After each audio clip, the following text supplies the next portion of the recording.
Beer has been brewed domestically for thousands of years. It developed independently in almost every major civilization. It was a major dietary staple in the American colonies. Most early American homes included a small room dedicated to brewing.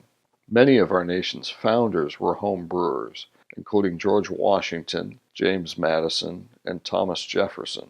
Beer continued to be a huge component to the daily diet for most Americans, including children, through the 1800s.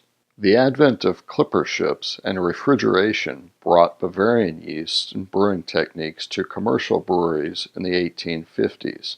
These German-style lagers dominate the bulk of the American commercial beer market even today. By the 1870s, there were over 4,000 breweries.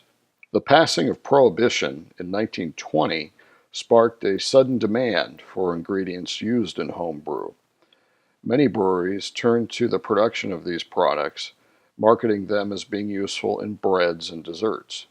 Congress intended to legalize homebrew beer along with wine in the repeal of Prohibition in 1933, but the words "and/or beer" were left out of the final print. In the mid-1970s, a desire for beers that, at the time, were only available abroad, coupled with a national beer shortage due to the Anheuser-Busch bottlers' strike, created the perfect environment for a homebrew revival. President Jimmy Carter legalized homebrew beer in 1978 by signing H.R. 1337. The bill contained an amendment sponsored by Senator Alan Cranston exempting beer brewed at home from taxation. This opened up importation of brewing supplies from the UK, fueling the creativity of many homebrewers that went on to build craft breweries. In 2013, homebrewing became legal in all 50 states. Today, there are an estimated 1.2 million homebrewers in the United States. A majority of those started in the last 10 to 15 years. In just a few hours, you can brew a beer at home that is as good, if not better, than what is commercially available. In total, you will spend about 4 hours over a 3-week period if we count the time it will take to clean, brew, and bottle. The beer will sit for 2 weeks while the sugars are converted to alcohol, and then another week in the bottle to clear and carbonate.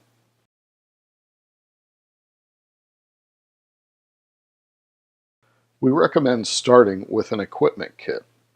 They contain everything you'll need for your first brew, and you'll generally save a little by buying it all together. Equipment starter kits cost around $150, and ingredient kits cost between $25 and $45. You can reduce the cost of ingredients by moving into more advanced types of brewing. Most recipes have ingredients that are added at different stages, so a timer may be useful. Cloth bags can be used with these additions to reduce sediment. A kitchen scale and measuring cup is also handy for weighing out and measuring ingredients. If your equipment kit does not include a kettle, you'll need one that is at least equal in volume to the batch size, 5 gallons. Most any type of pot can be used. If you go with aluminum, however, do not use brewery cleaning products on it as it will oxidize. Most kits will include a device called a hydrometer, used for determining alcohol content. It can be used directly in a liquid container, but is easier to read in a tall jar. These jars can be easily filled using a turkey baster. Spray bottles make for a convenient way to sanitize on the fly. A notebook is highly recommended. It gives you something to refer back to as you tweak recipes. Finally, you'll need bottles. An amber color works best because they block light that reacts with hops, producing a skunky aroma. Save bottles that use pry-off caps, and you can reuse them with the capper included in the equipment kit.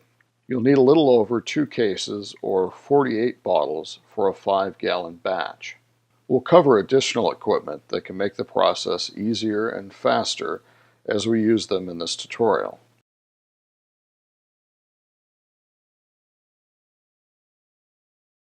Safety can be overlooked in homebrewing. The following tips have been compiled as a result of the most common mistakes. Take precautions while brewing to avoid contact with high temperatures. Leave room in the kettle to avoid boil-overs. Avoid carrying containers that are too heavy to manage. If possible, use gravity or a pump to transfer liquids. Use high-temperature hose with boiling liquids. Regular tubing can melt and burst. Use caution when uncapping bottles. Mistakes can result in overcarbonation. Keep hops out of reach from your pets as they are toxic to dogs and cats. Nitrile gloves are recommended while working with strong acids like cleaning chemicals. Carriers are recommended when transporting glass carboys.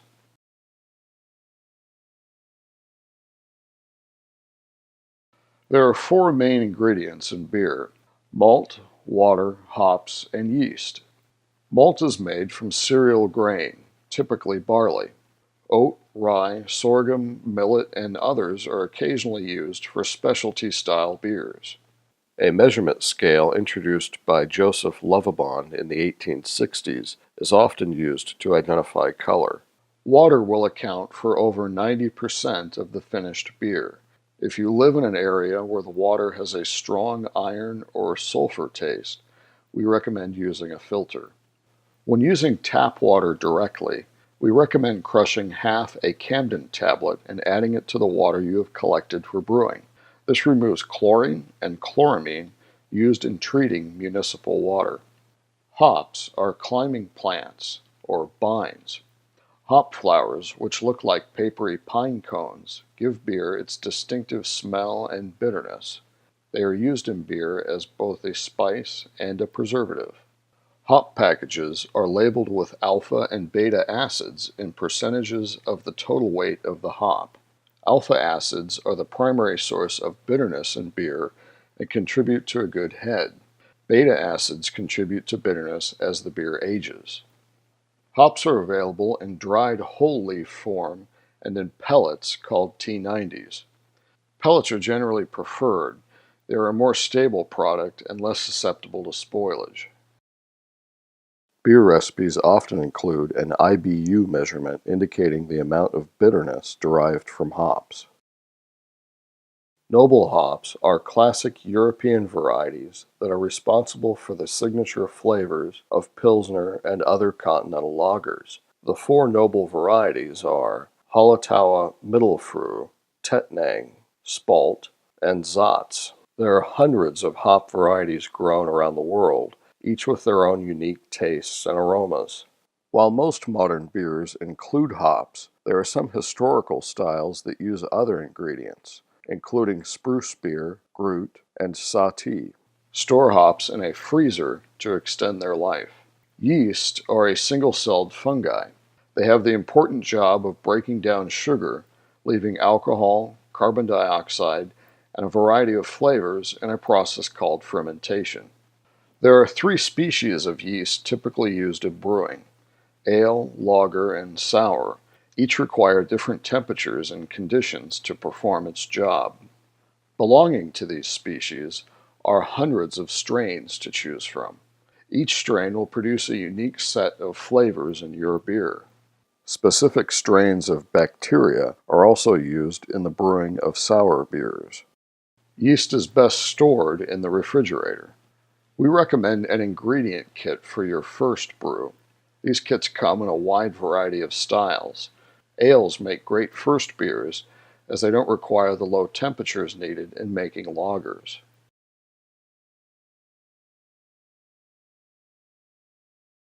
One of the most important steps to successful homebrewing is proper cleaning and sanitizing. We recommend cleaning with a product originally developed for Coors called PBW or powdered brewery wash. Use 1 to 2 ounces per gallon for cleaning kettles, 3/4 of an ounce per gallon for fermenters, kegs, tanks, and other equipment. Soak equipment overnight in PBW solution and rinse the following morning. No scrubbing is required. After the surfaces have been cleaned, they can then be sanitized with a product like Star San. A dilution of as little as 1 ounce to 5 gallons of water is sufficient. Allow 30 seconds of contact time. No rinsing is required. Your kit will usually include a sample of these chemicals, in addition to brushes for removing any stuck-on material in carboys, bottles, and other equipment. Previously used bottles are probably the most tedious thing to clean. A bottle washer and tree can help with that. Of course, new bottles are always available as well. Everything that touches your beer needs to be sanitized.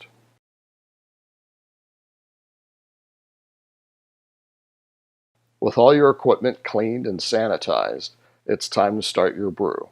Take a look at the recipe included in your kit and make a note of when the hops and other ingredients should be added. Times are denoted in the length of time from the end of the boil. For example, a hop addition at 60 minutes in a 60-minute boil will be added right at the beginning. A hop addition at 45 minutes in a 16-minute boil will be added 15 minutes into the boil, letting it boil for 45 minutes. Make a note of the optimal fermentation temperature indicated on the yeast package as well. The recipe should also provide original and final gravity numbers. Note these down. We'll discuss their importance later. The kit will also include 6 to 9 pounds of dry or liquid extract. This is the base ingredient you'll be using for your beer. If you're using liquid extract, place the container in hot water so that it will easily pour. Start heating 3 gallons of water in your brewing kettle. If your ingredient kit includes crushed grains, place them in a muslin bag. You can tie the end of the bag to the pot handle to keep the bag from burning on the bottom of the pot. Steep the grains between 150 and 158 degrees Fahrenheit for 15 to 30 minutes. Remove the grain bag and let it drain out. Take the pot off the burner and pour in the extract. Mix continually while adding the extract. We now have what brewers call wort. Bring the wort to boil, stirring every few minutes. Add hops at the time specified in the recipe. Don't cover the pot. Boiling releases volatile compounds that produce off flavors in the finished beer. As the temperature increases, a smooth foam will form on top of your wort. Spraying cold water and stirring will keep the foam from rising over the top or boiling over. Shortly after this point, proteins coagulate, making the wort look a bit like egg drop soup. This is called hot break. A tablespoon of Irish moss or tablet of whirlfloc can be added in the last 10 to 15 minutes to help clarify the beer. After an hour has passed, turn off the burner and let the boil end before moving the pot. During the boil, you achieved a hot break that will help reduce chill haze or a foggy look in your finished beer.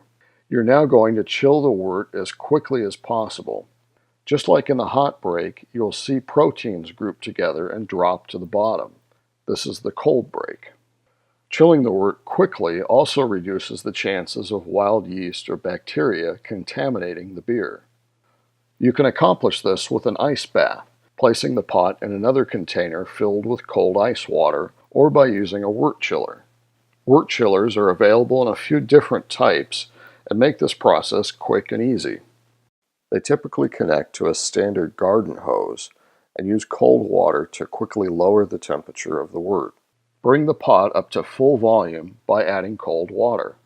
When the wort is cooled between 70 and 75 degrees Fahrenheit, transfer the wort using an auto siphon into a fermenter, either a glass carboy or food-grade bucket. Brewers refer to this as racking. Try to stay off the sediment bed by keeping the siphon about an inch from the bottom of the pot. This is also a good time to take a hydrometer reading and compare it to the original gravity specified in the recipe. We'll cover how to do this in detail later. Add oxygen or aerate by shaking the fermenter for 45 seconds. While yeast can live anaerobically, that is, without oxygen, they require it to adjust to the environment in the wort. Under attenuated fermentation, or fermentation where all of the sugars have not been converted, may result from low oxygen levels. Some home brewers use pure oxygen bottles for this step. Degassing tools used in winemaking to remove suspended carbon dioxide can also be used in place of shaking to aerate wort. Just attach to a drill and let spin. This method eliminates the risk of accidentally dropping the carboy. Pour or pitch the yeast and affix an airlock or blow-off tube to the fermenter. Both liquid and dry yeast can be pitched directly into wort, but a starter is suggested when using liquid. We'll explain how to make a yeast starter later. Airlocks and blow-off tubes allow gases released from the fermentation to escape, while preventing air from entering and potentially spoiling the beer. Airlocks come in two varieties, 3-piece and bubble. A 3-piece airlock is suggested at this point, but there are some occasions when a blow-off tube may be needed. If your recipe specifies an original gravity of more than 1.060, if there is very little headspace, empty space left in the top of the fermenter, or if you're using a Hefeweizen or Belgian yeast, a blow-off tube will prevent the fermentation from overflowing through the airlock. Attach a hose to the barb inside of the airlock and submerge the other end in a jar of water or diluted sanitizer.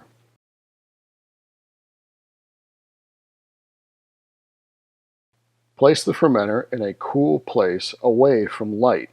Check the temperature when you see bubbling in the airlock, indicating active fermentation. Some yeasts will start in a few hours, others can take up to 48. This period of time is called the lag phase, during which the yeast adjust to their new environment and undergo high growth. With the airlock bubbling away, the yeast have now entered the exponential growth phase, which will last 1 to 4 days. This is when the sugars are consumed and alcohol and CO2 is produced. At the height of this activity, the beer is said to be at high krausen, krausen being the thick foamy head in the top of the fermenter. Stay as close to the optimum fermentation temperature as possible during this stage. Place the fermenter in a tub of water or wrap it in a wet towel to lower the temperature. Some home brewers use a spare refrigerator and temperature controller to achieve optimal fermentation conditions. Yeast produce a class of molecules called esters at higher than recommended temperatures, leading to fruity aromas and flavors in your beer. If the temperature is too cold, the yeast will go dormant. After 2 to 6 days, or when the bubbling rate in the airlock drops to 1 to 5 a minute, you have the option of transferring your beer into a secondary fermenter. This improves clarity by reducing the amount of sediment in the finished beer.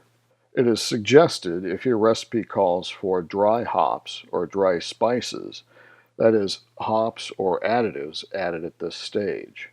Use an auto siphon to rack the beer into a secondary fermenter, being careful not to agitate the beer, which adds oxygen. You want as little empty space or head space on the top as possible.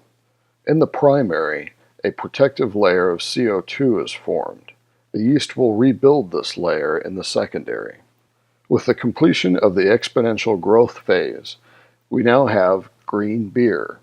The beer is referred to as green because it does not yet have an acceptable balance of flavors. In the last phase, the stationary phase, the yeast clean up after themselves. They absorb some of the byproducts created in earlier phases, like diacetyl. You will sometimes hear this phase referred to as the diacetyl rest. Now, we wait for the yeast and other sediment suspended in the beer to flocculate, group together, and sink to the bottom. This will take a few days. Is your beer ready to bottle? The best way to tell is to take a hydrometer reading. Place a sample of your wort into a hydrometer test jar. Spin the hydrometer while placing it into the jar to remove any bubbles that might be clinging to it. With the sample at eye level, look to see where the liquid crosses the markings. If the reading is lower or matches the final gravity specified in your recipe, congratulations, you are ready to bottle. If not, wait a few days and check again. A hydrometer measures the density of beer relative to water.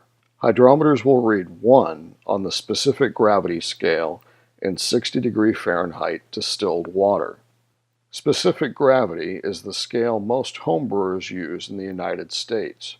Your hydrometer may also read in Brix or Balling and potential alcohol. The Balling scale is not typically used in the U.S. ABV, alcohol by volume, can be calculated by subtracting final gravity from original gravity and multiplying by 131, or simply subtracting the first reading from the second using the potential alcohol scale. Temperatures below or above 60°F will throw the reading off a bit. Use the chart included with your hydrometer to correct the reading.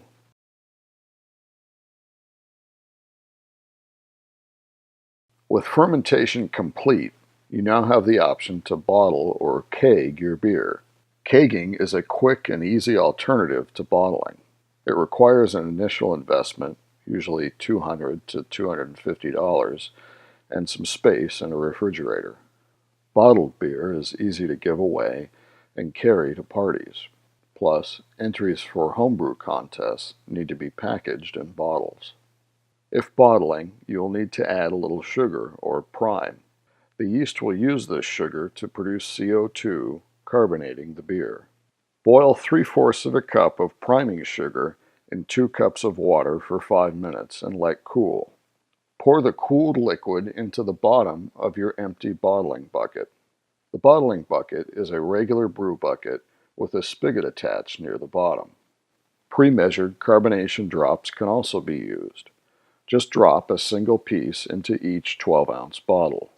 Using an auto siphon, rack the beer out of the fermenter and into a bottling bucket, carefully staying off of the sediment or trub at the bottom. If you are kegging, rack the beer into the keg. Attach a hose between the faucet on the bottling bucket and a bottle filler or bottling wand. If you're using carbonation drops, you can attach the bottle filler directly to the auto siphon and skip the bottling bucket. Insert the bottle filler into a bottle, then open the spigot and press the bottle filler against the bottom of the bottle to start the flow. Avoid splashing, which introduces new oxygen, and use a sanitizer to prevent bacteria or wild yeast from entering the beer. Fill the bottles all the way to the top, leaving about an inch of space when the bottle filler is removed. Remove the bottle filler and place a cap on the bottle. Leave the caps loosely on the top of the bottles for a few minutes before capping them. This will allow some of the carbon dioxide in the beer to displace the air left in the bottle, improving the shelf life of your beer. Cap and let sit for 2 to 3 weeks at room temperature. Your bottles will not carbonate in the refrigerator if you are using ale yeast. If your carbonation seems fine after 3 weeks, but seems to be overcarbonated after 5 to 6 weeks on a consistent basis, reduce the amount of priming sugar. To keg, you will need a kegging system consisting of a CO2 bottle, a regulator, keg disconnects, some hose, and a tap. After filling the keg, connect the gas and set the pressure to around 11 psi. The beer will be ready to serve in 3 to 5 days. An average 5-pound CO2 cylinder will last through about 50 gallons of beer. You can use higher pressures to carbonate faster, just reduce them when the beer is ready to serve.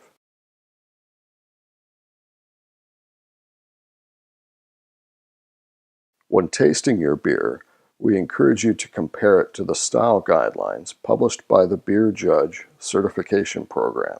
These are used in brewing competitions and will help you identify improvements while teaching you about the makeup of different styles. They also publish a fault list that can help you identify what happened when your beer tastes a little off. Visit the Style section on craftbeer.com, provided by the American Homebrewers Association, for information on serving temperature, glassware, and food pairings.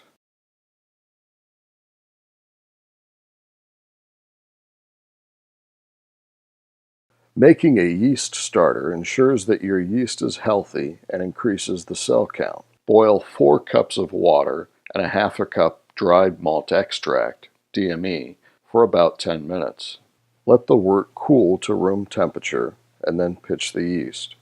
Vigorously shake or swirl the container to get as much oxygen dissolved in the solution as possible. Cover the container with foil or use a foam stopper. Keep the starter at room temperature for 12 to 18 hours on a magnetic stir plate or occasionally shaking it to keep the solution aerated. When ready, pitch the starter into your wort. If you're using dry yeast, rehydrating it in water before pitching is recommended. Boil 1 cup of water and then mix the yeast when the temperature cools to 95 to 105 degrees Fahrenheit.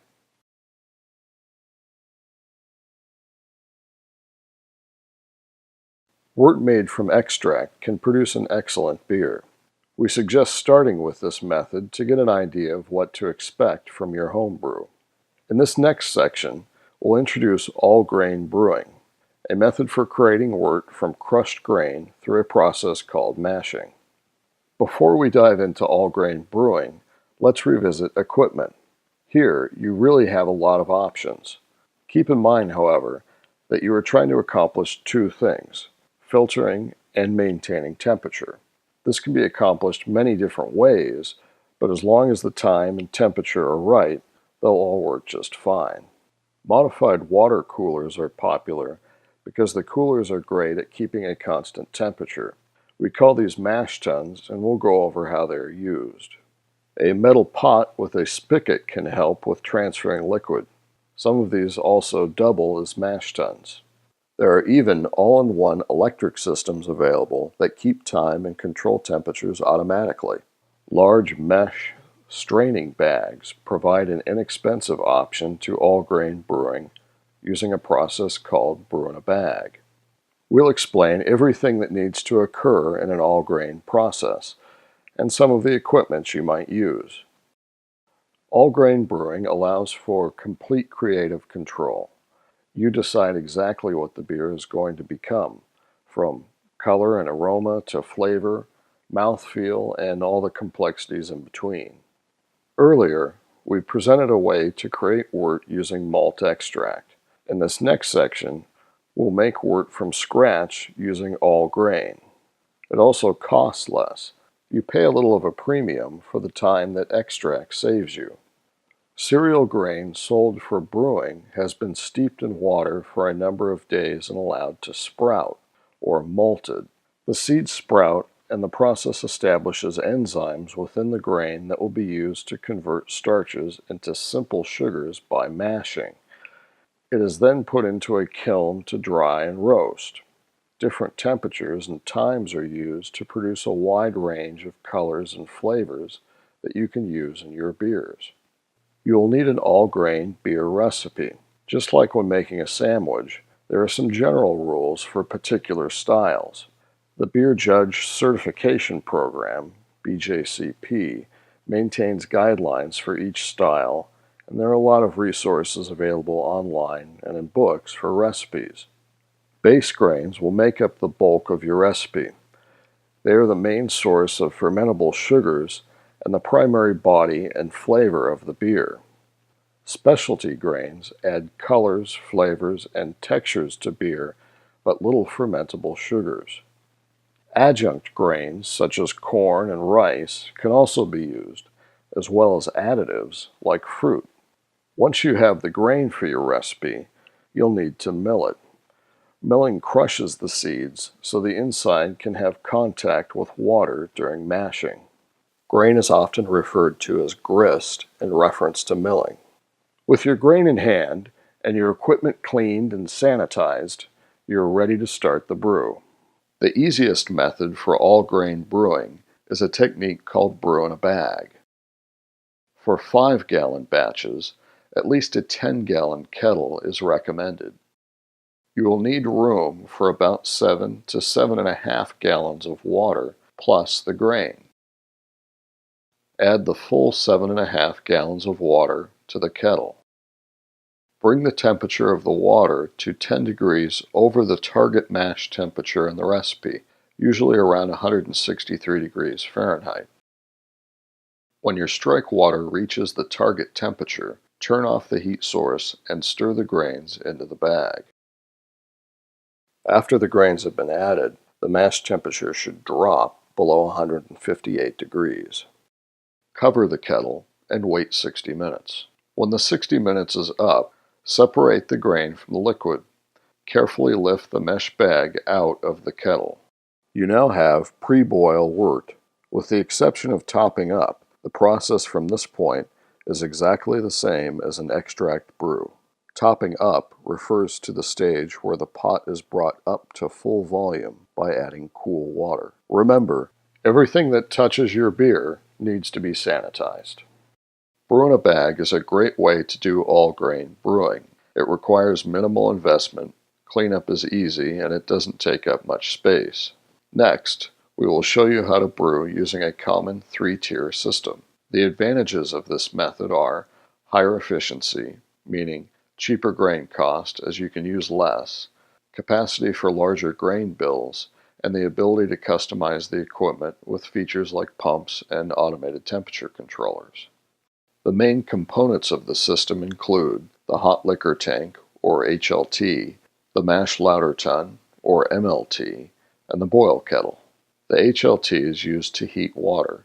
In brewing terms, hot water is called liquor, hence the name hot liquor tank. The mash tun maintains a constant temperature while the crushed grains are soaked during starch to sugar conversion. They also provide a filter for separating the wort from the grist. The boil kettle is used to collect wort and perform the boil in which hops are added. First, you need to start heating some water. To determine how much, you need to know how much your grain weighs. You want a mash thickness of about 1 1/4 to 1.38 quarts of water for every pound of grain. For example, if you have 13.5 pounds of grain, multiply that by 1.32 quarts of water. 17.85 quarts, or 4.5 gallons of water will be needed. The hot water will be used to bring the grist temperature between 140 and 158 degrees Fahrenheit, activating enzymes that will convert starches to sugar. This process is called the saccharification rest. Malted barley contains 2 types of starches, roughly 25% amylose and 75% amylopectin. You have 2 enzymes to work with, alpha and beta amylase. Alpha amylase is activated at higher temperatures. It randomly cleaves starch molecules into lesser sugars, only some of which are short enough to be fermentable. The leftover sugars provide for a rich, full-bodied beer. Beta amylase is activated at lower temperatures. It nips off maltose molecules from the ends of starch chains, producing shorter molecules that the yeast can easily digest, thus making the wort more fermentable. This results in a drier, leaner beer. Both enzymes are incapable of separating the branches depicted in green.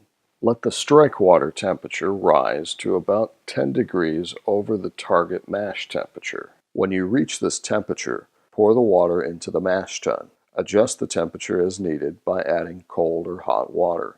When ready, stir in the grain. Stirring in the grain will lower the temperature to the target range between 150 and 158 degrees Fahrenheit. Mashing with one target temperature is referred to as single infusion and utilizes the alpha and beta amylase enzymes discussed earlier.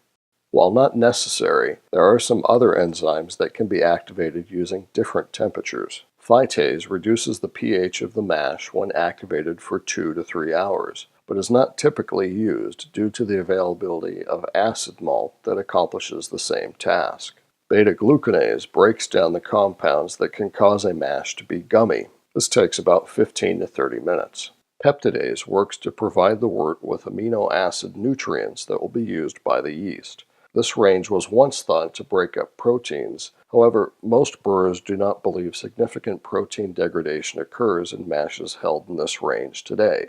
You'll see this referred to as the protein rest in some literature. The standard time for this rest is 20 to 30 minutes. Stepping through the mash at these temperatures is called step mashing. There's also a third type of mashing called decoction, in which a portion of the grains are boiled and then returned to the mash. The method was used in Germany to achieve a step mash before the advent of thermometers and is still used today.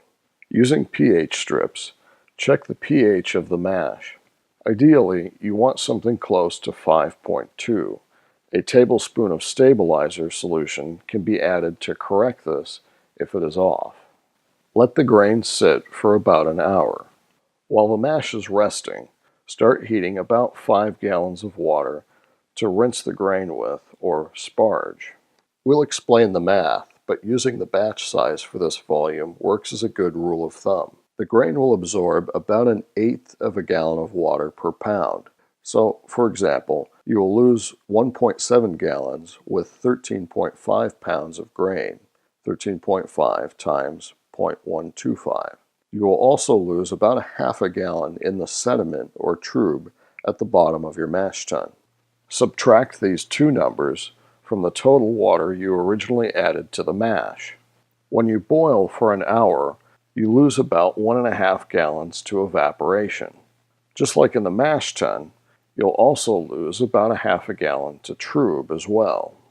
So, add 2 to the amount of water needed for 5 gallons. For example, if you started with 4.5 gallons and lost 2.3 gallons in the mash, add 2.7 gallons to bring the volume back up to 5 gallons, and then add another 2 to compensate for the loss.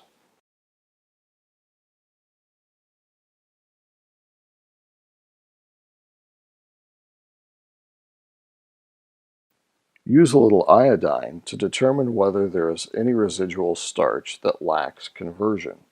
Drop some iodine into a shallow sample of cool mash on a white dish. Be sure no grain material is present. This will yield a false positive. If the iodine color ranges from yellow to amber, conversion is complete.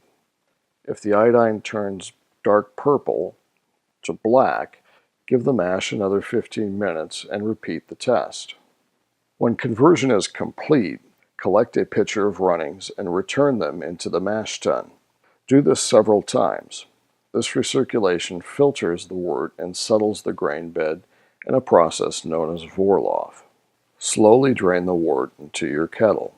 When your sparge water reaches 175 to 180 degrees Fahrenheit, add it to the mash and stir. This will raise the mash temperature between 165 to 170 degrees Fahrenheit in a step called mashing out. This step thins the mash and halts enzyme activity. Temperatures above 170 degrees Fahrenheit can release tannins from broken husks, so try not to overshoot. Vorlauf once again, then drain the rest of the runnings into your kettle.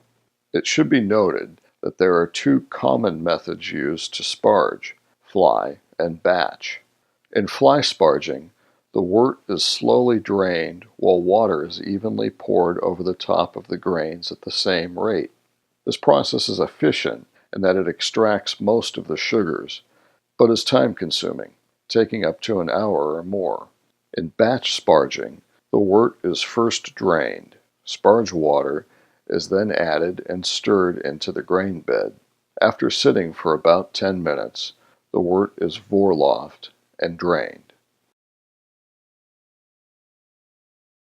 Rice hulls are often mixed into the grain to prevent the sparge from becoming clogged or stuck. The combined process of mashing out, vorlauf, and sparging is called lautering. That's it. You've created your own wort from scratch, ready for the boil. Everything from this point on is exactly as it would be for an extract brew.